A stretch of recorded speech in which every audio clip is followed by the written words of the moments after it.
نهائي القرن. مباراة صعبة قوي. اهلي وزمالك، اللي هيكسب من الاهلي او من الزمالك يعني تقريبا يعني هيعيش عليها فترة كبيرة جدا. من سيسجل اغلى هدف في تاريخ الديربي؟ لا تقول لي كاس السلطان حسين، ولا تقول لي دوري منطقة القاهرة، ولا تحكي لي على الجيزة ولا فيوم.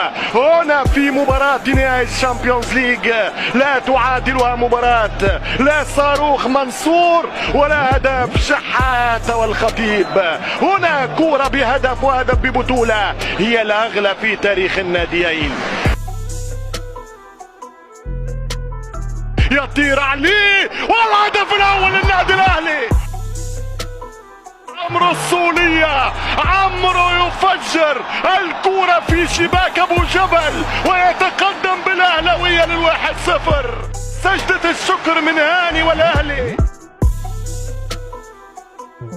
شيكابالا يمشي، شيكا خطيرة، جول التعادل من شيكا. ماذا قلت لكم؟ شيكا مزيكا، شيكا مزيكا، شيكا قولوا الحقيقة، شيكا يشعل الحريقة. مش ممكن مش ممكن مش ممكن. ما هذا يا بالا؟ ما هذا يا شيكا؟ ما هذا يا شيكا بالا؟